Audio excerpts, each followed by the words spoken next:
I'm John Wilson. Welcome to Owned and Operated.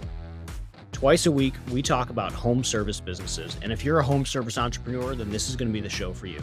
We talk about our own business in residential plumbing, HVAC, and electric, and we also talk about business models that we just find interesting. Let's get into it.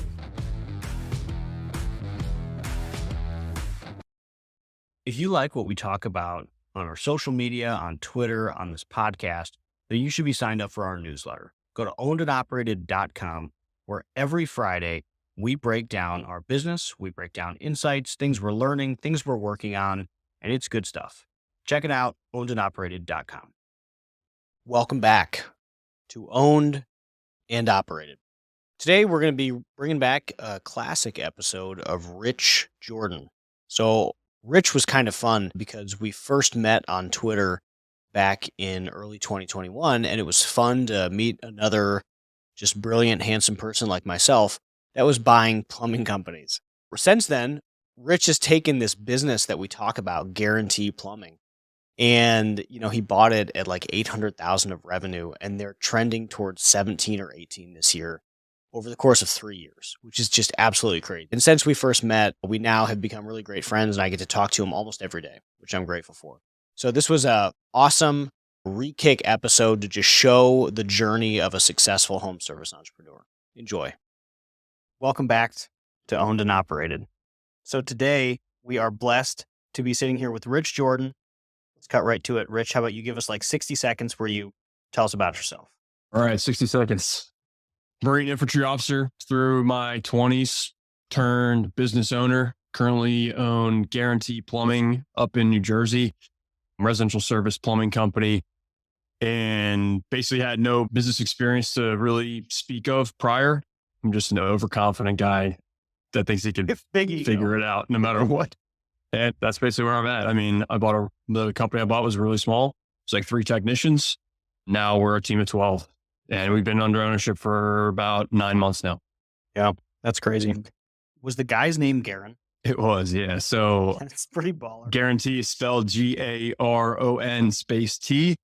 And the seller's name, the founder's name was Tom Garon. Yeah, so play on his name. Yeah, this isn't really like a real estate show, but you do have some real estate to speak of somewhere in the world. I do, yeah. I consider that my, dipping my toes in the shallow end of small business. Was my first apartment building. An apartment building has a P&L just like a business, and it's a lot simpler to manage. So yeah, I purchased an 18-unit apartment building back in 2018 with some deployment savings and did this similar approach, value add, and raised the NOI and refinanced it. And that was pretty awesome too. Yeah. Any partners on that? Just my little brother. Yeah. So my little brother's he just turned 26. And so he was 23 back then, had a little bit of cash, and there were some issues during due diligence. The bank wanted more money, was going to give me less LTV. So I needed to bring some more cash to the table, and my brother was able to put some up. So now he's a minority owner. As a 26-year-old, he's a minority owner in 50 apartments while being active duty as a naval officer. Pretty cool. Yeah, that is cool. I had some friends that were active duty, and it was always fascinating to me, the amount of money that they stashed up, because you don't pay for anything, or at least they didn't. I'm sure it depends on your circumstances, but these guys didn't pay for anything. They lived on the base. They were paid good amount of money. Seems like food and drink is somehow taken care of, and maybe it's just these guys. I don't know. But I had some friends at 21 or 22 that had $40,000 in savings. And I was like, dude, that's crazy.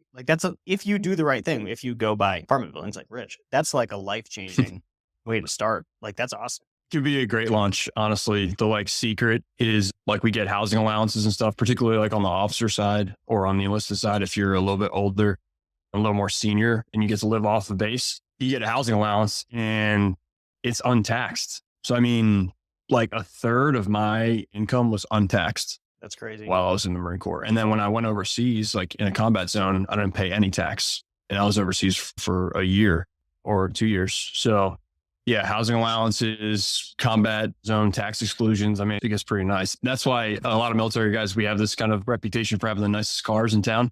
But I never did have the nicest car in town, but I had some apartments. Yeah. I mean, you'll get the nicest car in town eventually, right? It was either Dave Ramsey or Robert Kiyosaki one of those guys, but like his wife bought a Jag and somebody was like, dude, why is your wife driving around in a Jag? And he's like, she bought an apartment building that would pay for the monthly payment of that Jag. So who cares? Yeah. Yeah. I'm like, all right, yeah, more respect to that. All right. So you've got some real estate. Your brother sounds like a baller, Marine officer. You bought a plumbing company last year. How about you give us a little bit of like why? Yeah. Because I'm psychotic and don't understand how hard things are until I do them. Twitter said this was easy, man. Yeah. I really wanted to be a small business owner for a couple reasons. One of them is that I kind of always felt that being a small business owner is like the pinnacle of being a citizen, in my opinion. Right. So like providing jobs, providing a service to the community, like being like a natural influence in that community. To an extent, I've achieved that, right? Like for my team and for my clients, the whole like influencing community thing, not really what's happening now, just because I ultimately, the business that I bought is like 3.5 hours away from my house. This doesn't check that box for me, unfortunately. Hold on. Yeah. Yeah. Yeah. Oh, yeah. Okay. We're going to earmark that and touch base on that. Please keep going, but we're going to circle right back. So honestly, I always thought small business was like the pinnacle of being like a local citizen. So that's what initially got me interested in it. And then there's also coming from like having a little bit of a taste of real estate. The multiples, small business are pretty sweet to do. The purchase multiples, you know what I mean? Like I paid basically like 12 and a half times net for my apartment, my first apartment building, right? 8% cap. I paid 2 times net for my plumbing business. So like instantly in the money, right? I mean, that's like, I can live on that really well. Whereas I'd have to buy like a lot of real estate to be able to live on it as well as I do off plumbing. So that was certainly, that was definitely a big part of it.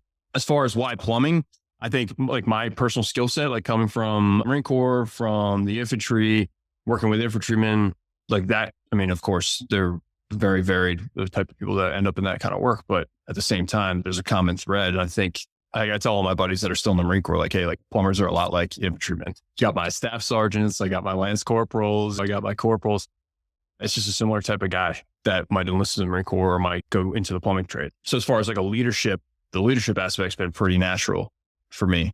And I didn't want to get into like a type of business that was going to be like put on the bench by technology or by offshoring, right? And you and Brandon have talked a little bit about that, but plumbing's not going to be offshored to the Philippines anytime soon, at least not as far as I can tell. And Silicon Valley is not going to gobble it up either. So I felt pretty good going into the trade. Those are all good reasons. And I guess to riff on these trades again, I think they're interesting. I think you made the right choice. I think the COD behavior of home services, the high margins, the evergreen, it's a lot of good stuff and makes a lot of sense why in a post-COVID world it's become even more popular is, home services exploded in a recessionary environment. Like that's crazy. Granted, a very unique recessionary environment where everyone had to stay home. Like doesn't happen very often probably. But yeah, there's a lot of good there. You can definitely get into the wrong type of plumbing. And that's really something that I've learned post acquisition. So I get kind of lucky. I mean, the COD nature, like you mentioned, of residential service plumbing is one of the things that drove me towards it. But like since I've talked to a lot of guys who are doing like commercial service work, both plumbing and HVAC. And like some of those guys are getting beat up. They're getting beat up, man. They've got like heavy customer concentration, maybe not by property, but definitely by property manager. And they're beholden to the price and terms that the founder set with those clients. And those PMs are like them up over every line item. I mean, it's just a totally different beast. I think in sort of Northern America, like Northern US, we're dealing with unions too. I mean, in Jersey, it has to be way worse than it is in Ohio. And anytime New England area that I've heard, it's like unions are still very prevalent. Yeah, it's funny. New Jersey's definitely like very unionized, but you don't see any unions in service plumbing. So the unions are all doing like, basically, if you're not doing a construction project over $2 million worth of plumbing work, you're not going to see a union shop on it. So like, I've never had any issues with them. Yeah, that's pretty interesting. All right. So the goal of this show is to talk about operational issues. So I know you brought some before we dive into those. living 3.5 hours away from your business. That sounds like an interesting operational issue. Oh, I would yeah. love to hear more Yeah. about that. Yeah. I love that I did that to myself. I built this prison for myself. Yeah. So, I mean, so part of it is that I moved to rural Pennsylvania. I mean, I live like deep in central PA, not necessarily a metropolis. I live in a town of 4,500 people. And I had to come here because my wife works at the big regional hospital that happens to be here. So I was like looking in like Harrisburg and Philly and Scranton, right? Reading, some of like the larger Pittsburgh, some of the larger metro areas, MSAs in Pennsylvania. Went after a business in Philly, didn't get it. And I think that was probably that was a blessing looking back on it. I ended up finding this plumbing business in Jersey that happened to be near my best buddy from college. So that made me feel a little bit better about it. He partnered with me on the business. That wasn't the original plan for my search, but it just made sense. And I certainly wasn't going to buy a business 3.5 hours away if I didn't have him there. He literally lives like down the street from the business.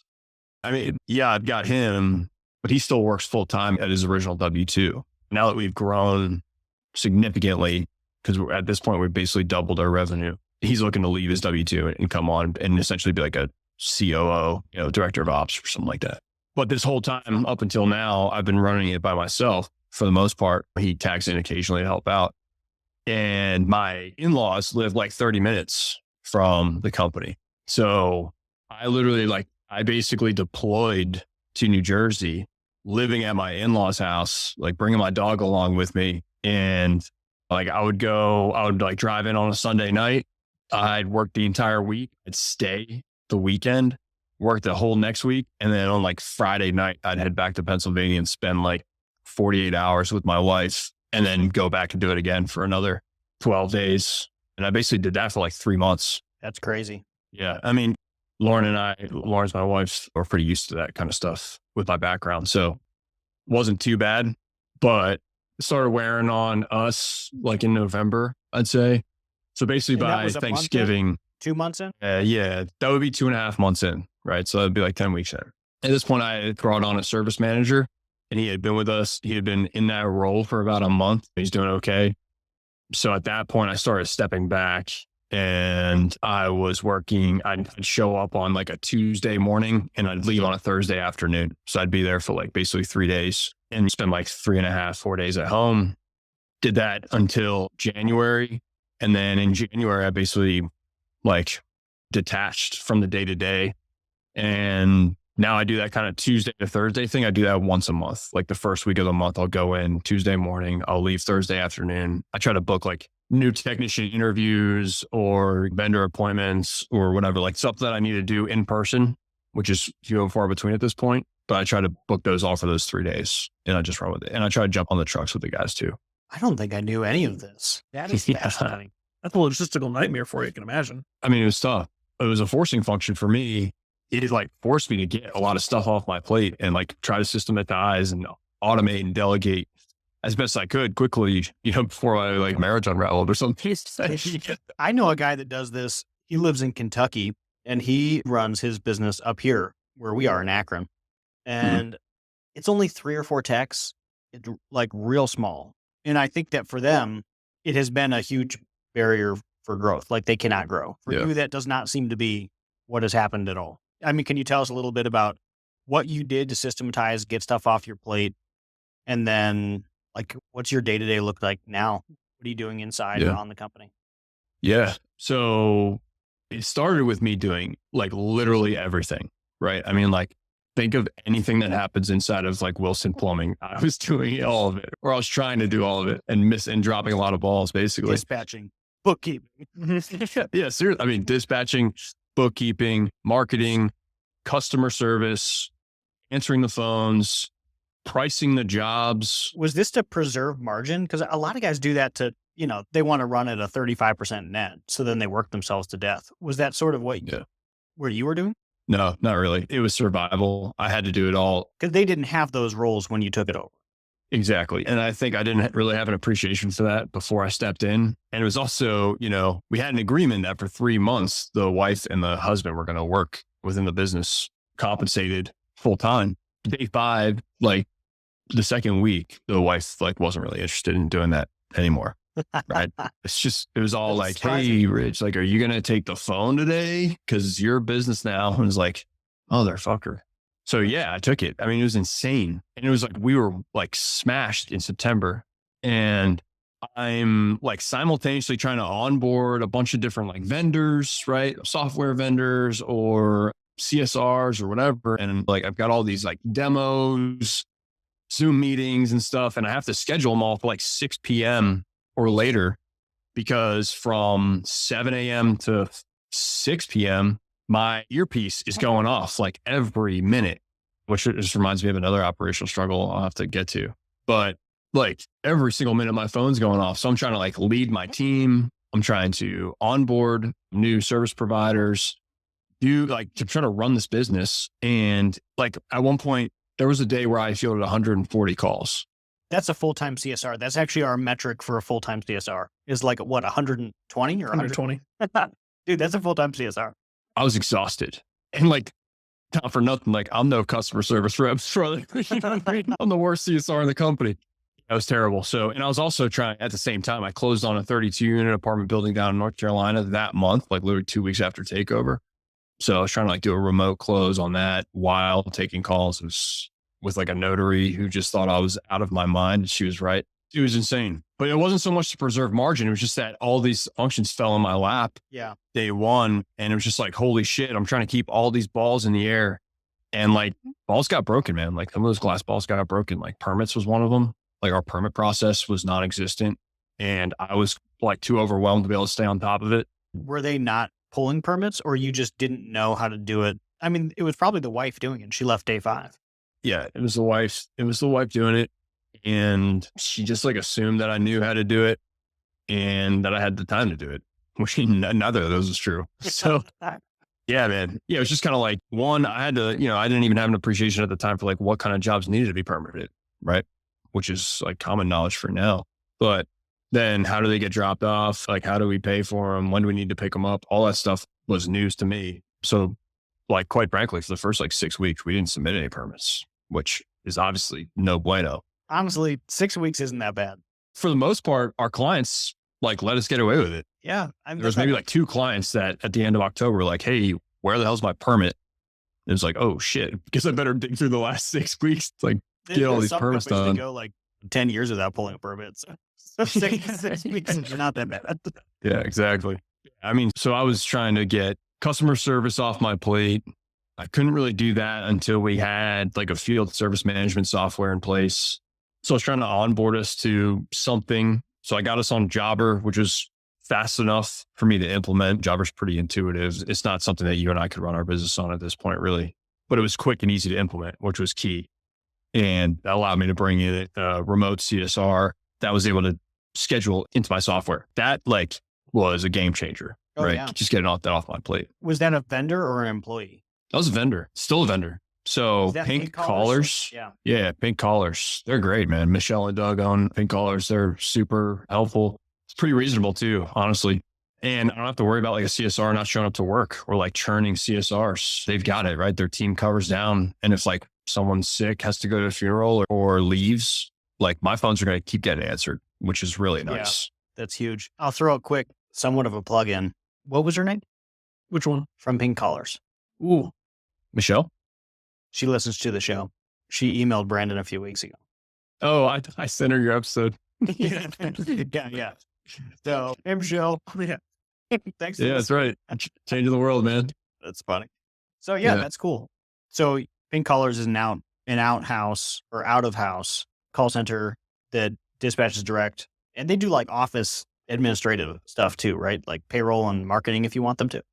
Yeah, they do. So they weren't doing that for me at first, but as we've grown, I sent you a screenshot like maybe a couple of months ago of all the missed calls that we were having. Yeah. Oh, because I only had the one CSR. Realize it. It's horrifying. Not humbling. It is depressing. We did not have like an overflow call center thing until sometime last year. Like, so a very long time without that. Way too long. And in our mind, it was just like, how many voicemails did we get? And we'll just call them back. Like, that's exactly what I was doing. Yeah, crazy. But you probably learned before we did.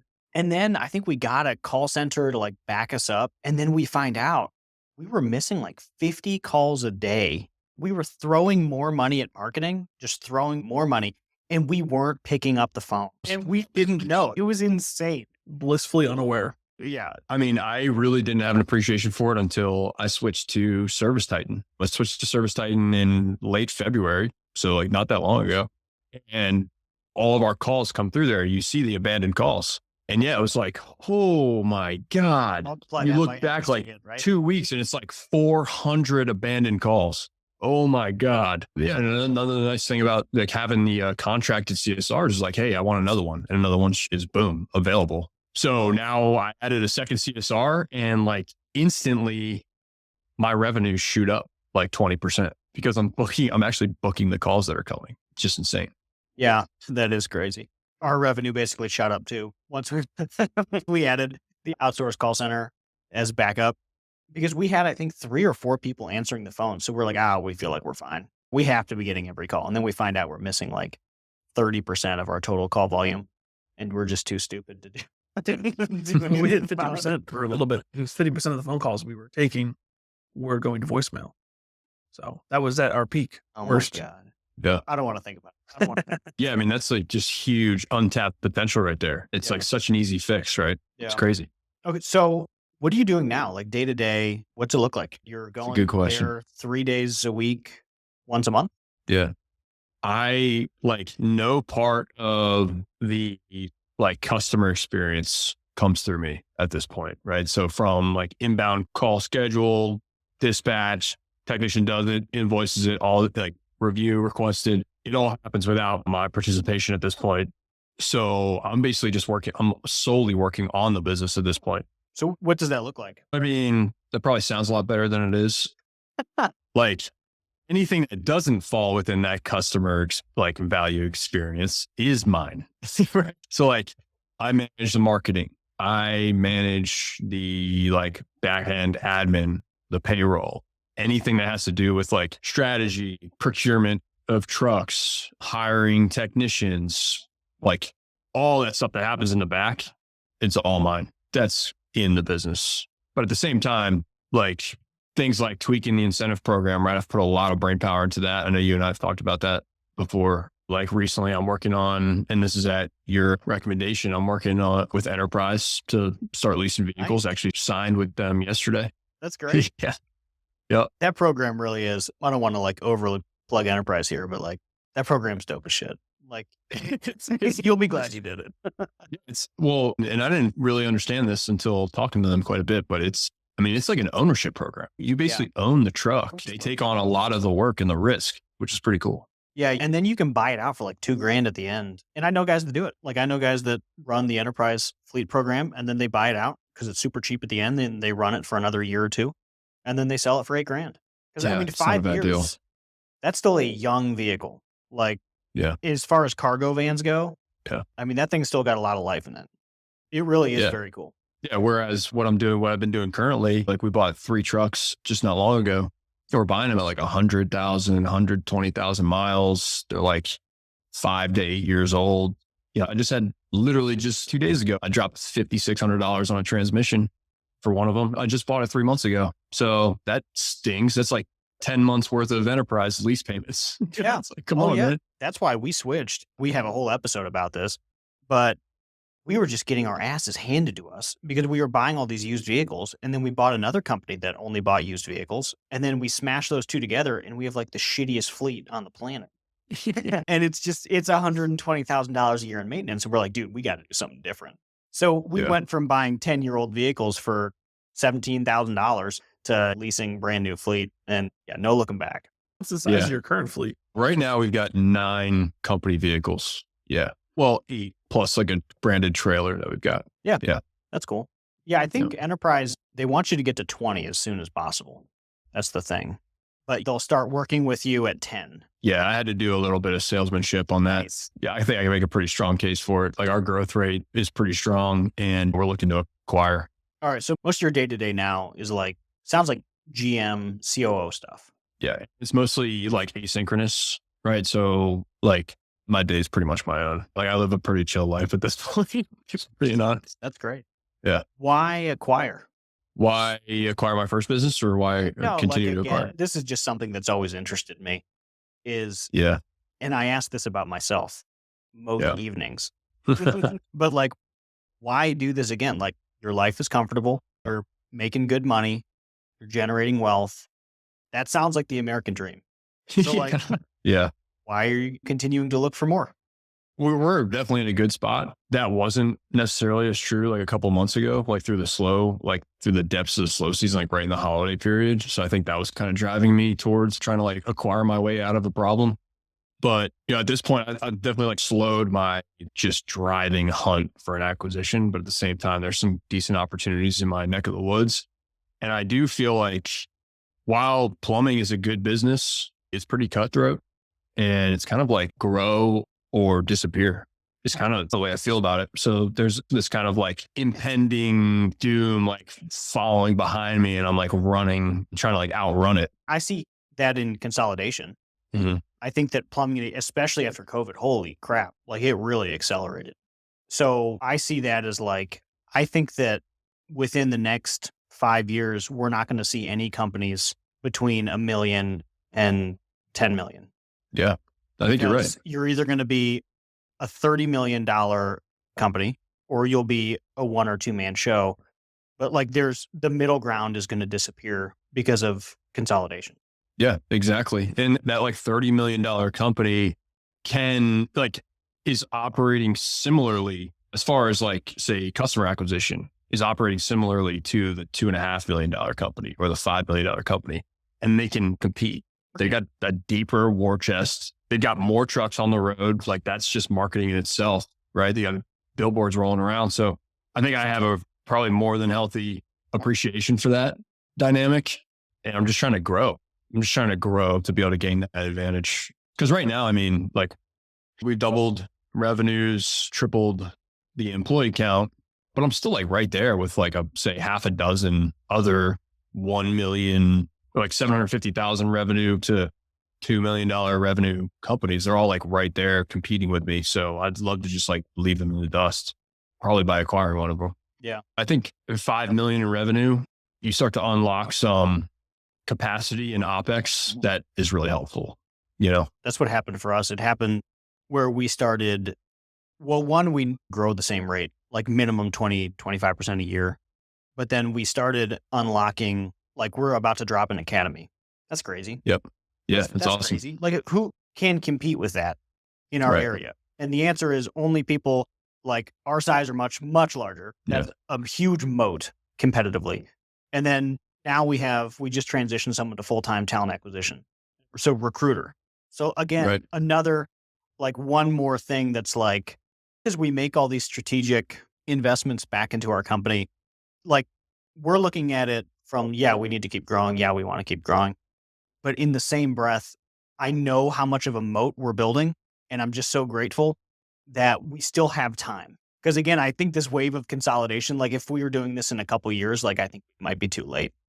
Right. Because companies are just getting around us anyways, just absolutely gobbled by private equity. Yeah. I mean, I'm getting letters and emails every day from private equity. Right. So I got to imagine my competitors are too. They're all boomers ready to exit. You're right. As you get up in revenue size, you like basically what you're doing at Wilson is you're building like inherent competency in all these different areas instead of like the owner or the operations manager, like trying to also be a recruiter and a hirer. Now you have someone full-time focused on that. Like that's awesome. Yeah. I mean, it is. It feels next level though. We're so excited. Like I cannot tell you how excited we are, but it's also like that only starts at a certain level.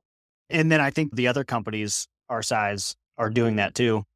Yeah. And then I think just in our outreach with all these companies we've been talking to about buying, I always had a rough feeling that like almost every company was about, you were either like 1 or 2 guys, 2.5 million or 20 million. And that was always just my guess. But then all this outreach, like that's exactly the case. Like we've talked to I can't even believe how many $2.5 million companies there are. Like it was crazy. And it's because the owner never learned how to, like, you've done a good job. You're going to pass it real quick. Because the owner never learned how to jump out of ops. Right. Because 2.5 is when you have to figure out ops management. But yeah, just amazing. And then they're all trying to exit too, at the same time. Yeah, exactly. Yeah. It's kind of like if you're going to do it, you got to do it in the next 5 years. That's just how I feel about it. I'll accept that So answer. yeah, like I would like to have a full-time marketer on the team. Like you and I both take our digital marketing seriously, or digital advertising seriously. And everyone who wants to write a thread about how to buy an HVAC company or a plumbing company seems to think that's the answer. But the reality is that like you gain a moat through customer retention. And that is like a lot of that's through like traditional marketing, Oh yeah. like traditional old school marketing in your town. And that's labor intensive. Oh, So yeah. like I'm looking to bring somebody on pretty soon, I think, who's going to run that for me. Yeah.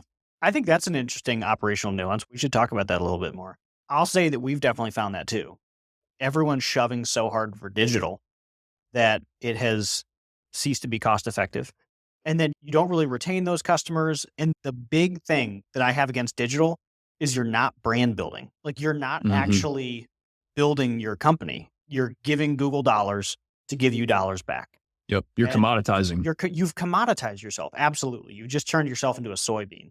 Yeah. So like the biggest shit that's happened in our company with marketing has been radio, mailers. Like we're about to go on cable television, like this old school shit.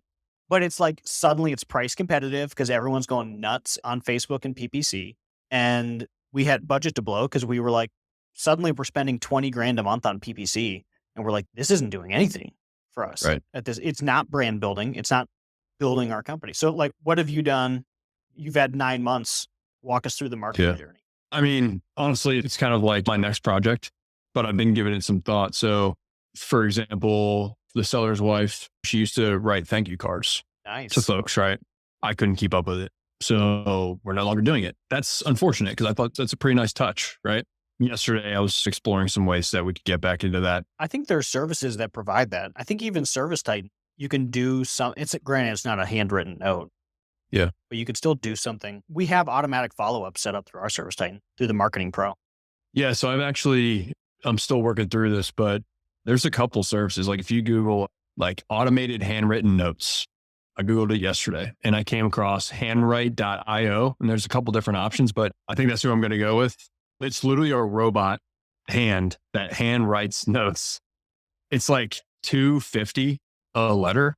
Like mailed and everything? Yep. It's like $2.50 to $3 a letter, and on like your branded card.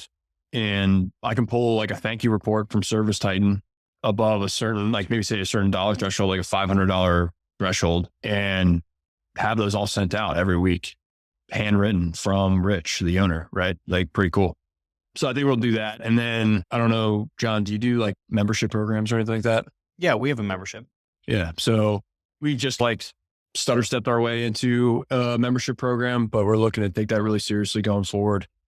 And I'd love to like really, spend some money on my members, man. Like branded tumblers, send them to their house. As far as like a lifetime value of a loyalty program member for a plumbing company, more than worth it. Like send them some swag. So stuff like that, like hitting them just like direct mail to our current client base, right? Like 6 months post job, 9 months post job, and just like staying top of mind for them so that they're never going to go to anybody else. So that's what I'm thinking about. There's a company down near us and they're big. I don't think you've ever run into them, Brandon. They're a little bit south of us.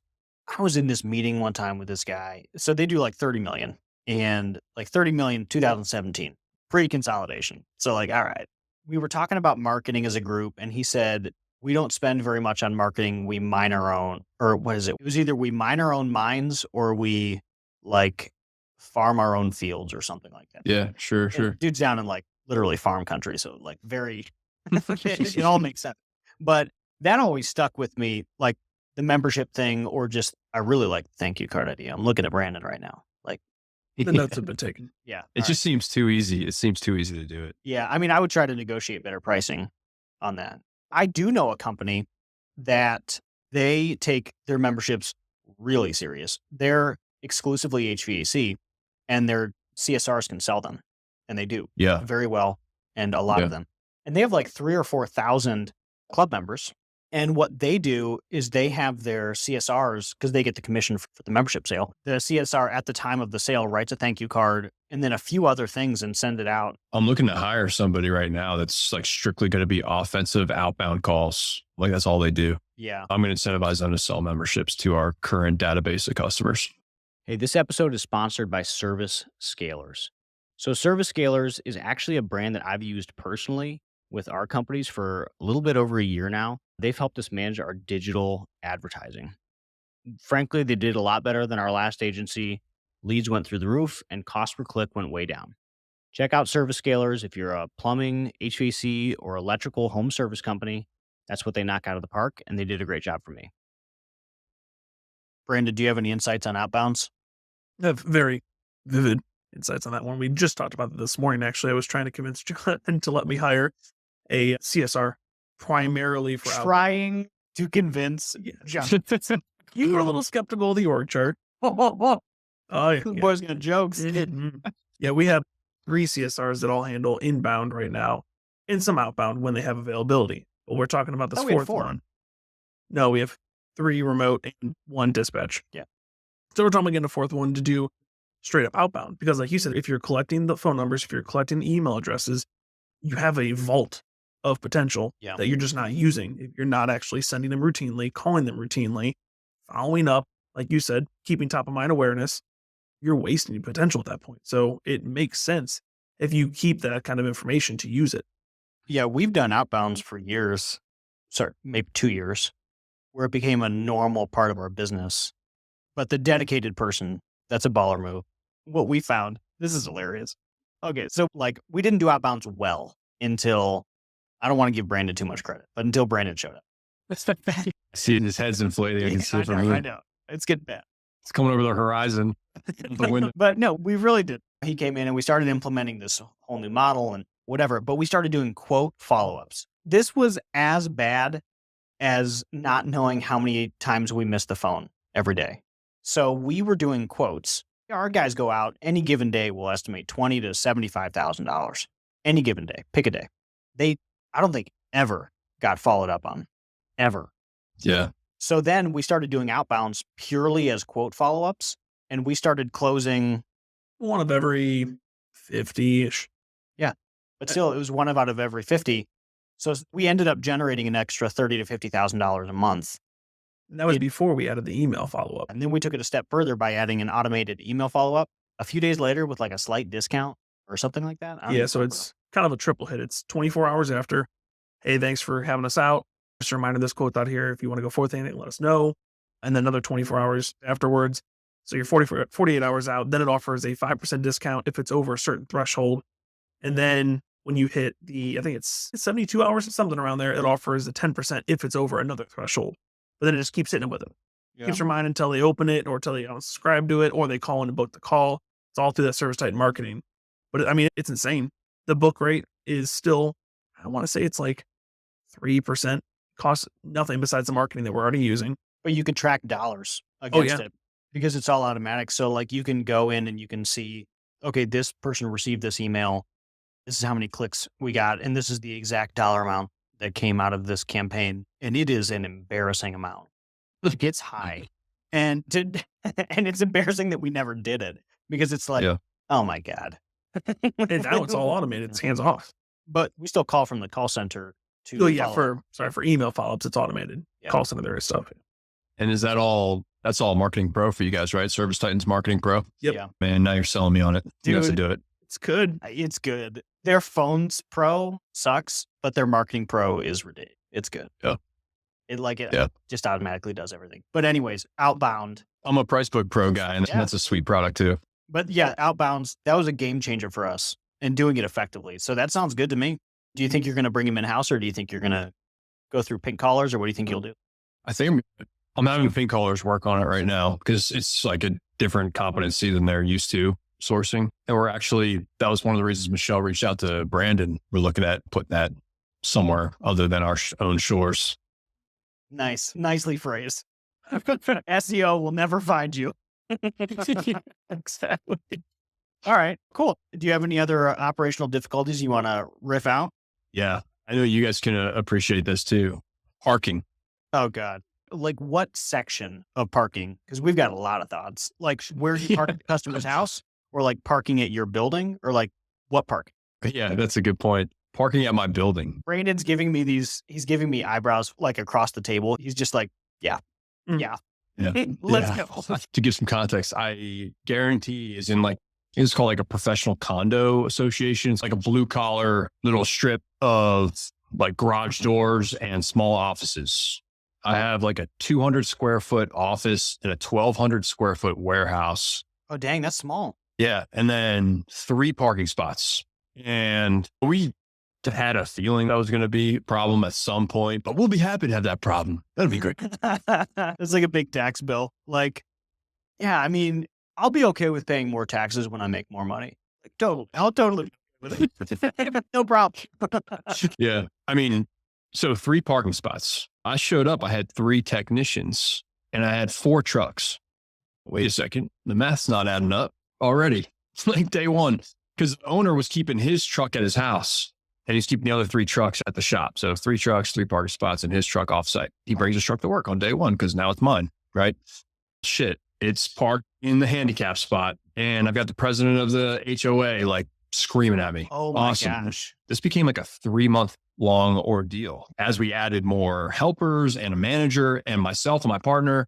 Very quickly, like maybe by the first week of November, we're already at like 7 employees and they're all bringing their trucks to work. They're all bringing their own vehicles to work, their personal vehicles. And then they're getting into their company owned trucks. We added, they're like Chevy Silverado and a trailer. Okay. So now we're at 5 vehicles and a trailer. And then later on, we bought 3 more trucks. I need 9 parking spaces for my company assets. And then I have guys driving to work and needing to park their car somewhere. So literally, thankfully, COVID is rampant at that time.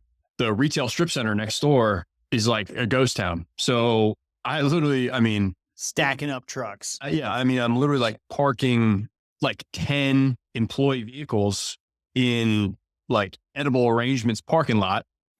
That's a good image. And I'm getting away with it unbelievably. And we're still doing that to an extent. But basically, as soon as like we felt comfortable, we started letting the technicians take their trucks home. So that's how we operate now. It still gets a little like crazy in the morning because I've got like 6 plumbing trucks rolling into a parking lot with 3 parking spaces. And like trying to load up and get rid of water heaters and add and throw stuff in and all that stuff. So it's a problem.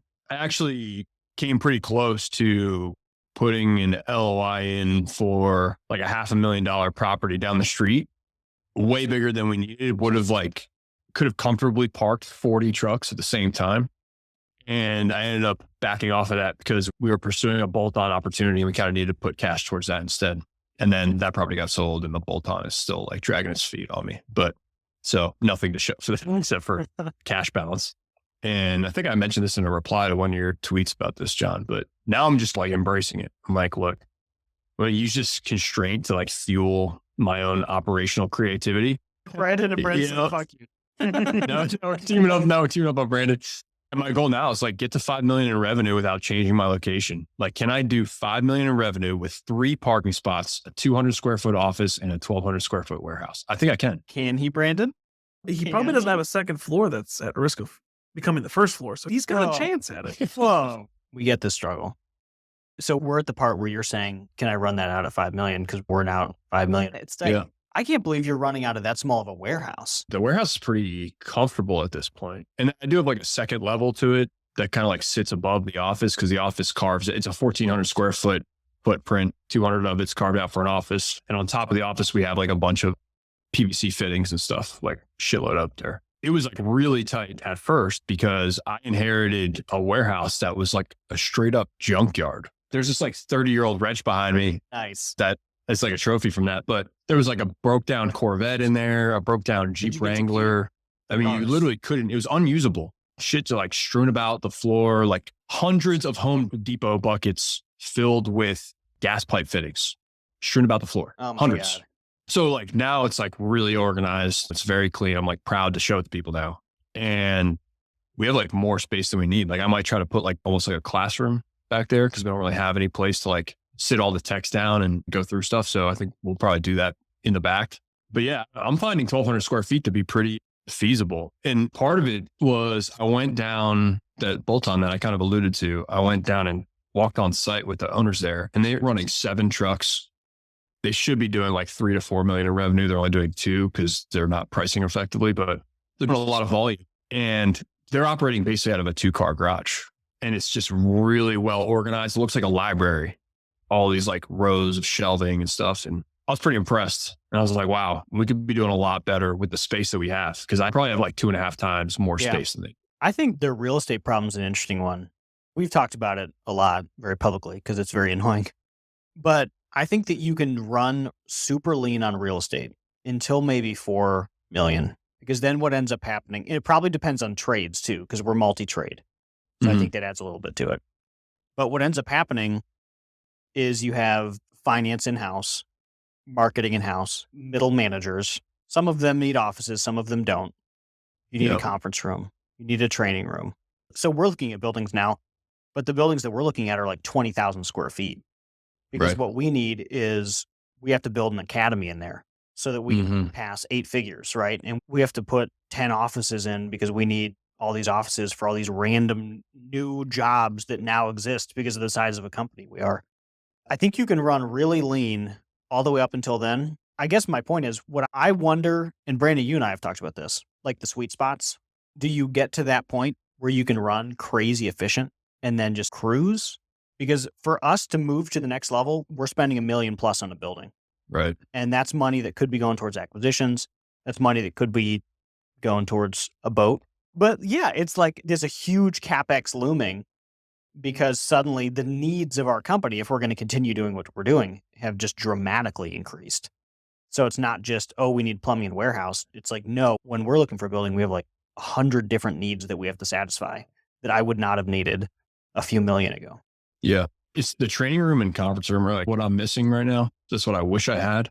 But yeah, like I don't have space to like put really any more people in there. My service manager has a desk in there. I have a desk in there and my desk, it's kind of like free for like say my permits got to use, but that's pretty much it. So if I wanted like more in-house folks on the back end, it's like, hey, wear a parka in the garage. Your desk is out there. But yeah, so that'll definitely be a problem. We're in the world of outsource now, and that's really just gotten that good since COVID. We started working remotely and we're like, holy crap, we can shove way more jobs remote.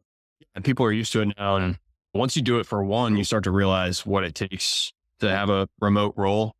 So what's nice about having my remote CSR and dispatcher is that like my company is run to accommodate them, right? We're all on Slack. We have like Trello boards and Trainual and like all these like remote first, like textile company tools for like your local plumbing shop. And it'll allow me, I think, to continue to bring on remote players with like pretty decent results. Yeah, I agree. That's interesting. All right. I think we've probably run out of time. This was a good time though. This was fun. That was fun. I think I'm just going to insert like a comment for the listener out there. Yeah, let's hear it. I think that your story is a really great example. Like you did it and you won, but your story is a great example of what buying home services looks like, where you end up having to do way more than you expect. Because every thread out there is like, oh yeah, you just buy, you do some marketing and hire a tech. And it's like, you don't really understand that the companies that are affordable to first-time buyers, like it is a job. And I think you did a great job of explaining exactly how much of a job it was. Yeah, you're right. It's a lot harder than I think people make it out to be. And maybe you and I can be blamed for that to an extent as well. But 100%. I think like me in particular, I think part of maybe my charm for people out there is like, they're like, this idiot can do it. I can do it. This guy didn't know fucking thing when he took over. And he's winning. That's and true. He grew fast. Yeah. You got all the makings. But the reality is that like I had to like pretty much like grind my fingers down to the bone for a couple months to do it. Like I've had people ask me like, hey, I want to buy, there's this plumbing company for sale on Biz Buy Sell in my area. And I work for Deloitte and I want to keep my job at Deloitte and own it. What do you think, Rich? I'm like, no, don't do that. Don't even think about doing that. If you're in Akron, you can do that and then just sell it to me for dead. Exactly. Yeah, exactly. Yeah. I know we're trying to wrap it up, but at the small end of the acquisitions, which like a guy like me is like going to come in at, there's like serious existential risk. Like actual existential risk. Like if I did not figure this shit out with the speed that I did, I would have lost the business straight up. And I would have had the better part of $1 million hanging out there with an SBA loan balance. Like, that's pretty fucking cool, you know? So, you know, like things like, hey, you've only got 3 technicians. If one of them decides to leave because they don't like you or they're scared or whatever, 33% of your capacity just disappeared. Oh, and by the way, like all those guys were buddies because they were such a small team. So the other 2 are leaving too. All right, cool. Like Marine officer, are you going to install water heaters now? Like, what's your plan? So that's why, you know, I think I was uniquely qualified to deal with that, like that threat with like the leadership experience or comfort that I had. But even still, man, I had to really double down on that. And that's why I talk so much about it, because it was so critical for me to like get that right. Because I mean, the business was like sand through my hands when it just disappeared. And I think the ability to handle stress in a crisis, one of my toughest events was a specific quarter 1, 2019. I talk about it often because it was like, there was hard times in business before, and then there was this quarter. And it was definitely one of those times where it's like, man, like you just don't know what's going to happen. You don't know where it ends up. And yeah, we were small at the time too. And that was a 60-year-old business. I didn't think that we were at risk of like bankruptcy or anything because we didn't have a heavy debt load, but I didn't know how we were going to exit that with the team and the business intact. It was just tough. Learned a lot from it, obviously. But yeah, it's crazy that the small business acquisition thing, and I know I probably talk in a way that makes it look easy too. But, you know, we're looking at 2 deals now. We have them under LOI, and they're very much jobs. And the only reason that I don't have to do what you did is because I have almost 40 people on my team. Yep. But otherwise, like, I mean, these are doing $2 million a year. One of them's doing 2.5. And that's still we're jumping in, and it is a job. If it was just me buying it, it would be 100 hours a week for the first 6 months to a year, trying to figure that out. And that's a bigger company. That's 500,000 in EBITDA. Like they have an office person, they've got stuff going on, but you got to jump in and lead. Yeah, I'm looking at the same thing with this bolt on that I'm working on. And there's going to be, you know, you start to realize that it's funny, like Nick Hashka, who I think you know on Twitter, right? Nick's doing a bunch of like gardening roll-ups out in California. And he had told me back in like October, or maybe he said on a podcast or I'm not sure. But he said that roll-ups are harder than platform acquisitions. And I remember like nodding my head and I'm thinking to myself, like, this guy's out of his mind. Like, what is he talking about? The shit that I'm going through right now, a roll-up would be way easier than this. And maybe that's true, but I'm starting to see like, hey, if I roll up or bolt on like a legitimate, like a $2 million company, like I'm looking at, I have my way of doing business. I have my systems and it's mostly non-negotiable. Like I can't come in like I did with Garon T and like flex and adapt and be light on my feet. I'm going to come in there like a bull in a china shop and be like, this is the Garon T way of doing business. And I literally like cannot support your operations any other way. That's going to be hard. And I'm still figuring out like what that's going to look like, but it's going to be hard. It's a purge. Like you're going to try to avoid it, I'm sure, because you're a nice guy. I was too, but it's a purge. That's the way to do it. Techs adapt. Techs have worked at other companies. Techs understand how that pricing varies. They understand software varies.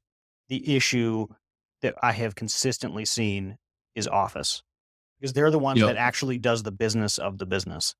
And you're going to come in, and this was me anyways. So maybe you won't be like that. But the way that I did it was I walked in and I was like, oh, you answer phones. Like you're still going to answer phones. Your job doesn't change that much. No, every single thing about this person's job changed, and she didn't get a chance to interview for it. And I didn't get a chance to interview her for it to see if she was competent. And then, so it's new softwares, it's new systems, it's new methods of everything. It's new approval because now they go through a different process through purchasing or finance or whatever department they have to go through now. It is tough. I mean, even 3 years later from our last larger roll up, we still have the occasional, oh, we used to do it this way. 3 years later. And I have flexed and drove that into the ground by this point because it's like, I don't care. So yeah, I think we have a septic deal and there's only one person that's coming in the office. And I don't think they're going to last the first week because I'm going to do exactly that. There's only one way that this is going to work, and it's my way. because I've gone the other way. I tried to be adaptive. I tried to be flexible, and it took me 18 months to drive into people's heads that they had to change. Yeah, I don't really see any other way, honestly. It's a purge. Yeah. This is just Techs are flexible though. Like the techs are like the easy part. I would say you go in and, hey, we're going to put you on this new pricing structure and you're going to make a pile more money. And by the way, we have better benefits. it's going to be the best thing that ever happened to these techs, but yeah, it's going to be rough in the back end. Yeah, it is tough. But yeah, I mean, we're dealing with that with both of our acquisitions now. They both have it. We're going to prepare to walk into each of those deals as if the entire office quits day one. And in a lot of ways, I hope they do. Because I'm obligated to the seller. Usually I tell them, like, I'll offer them a job, but they have to work with me because we're going to change everything. Like, I don't want to be the guy that comes in and purge. I'd rather be the guy that doesn't do that. But with Office, it is really tough to not do it. I believe it. Yep. I can see it right in front of me. All right, cool. Thanks for coming on today, Rich. This was a lot of fun. I'm looking forward to listening back to this episode. Yeah, my pleasure, man. Thanks for having me on. Thank you. Talk soon. Thanks for tuning in to Owned and Operated, the podcast for home service entrepreneurs. If you enjoyed today's episode, please hit the like button and subscribe to the podcast. If you have any questions or topics you'd like us to cover, feel free to reach out. You can find me on Twitter at @WilsonCompanies. I'll see you next time.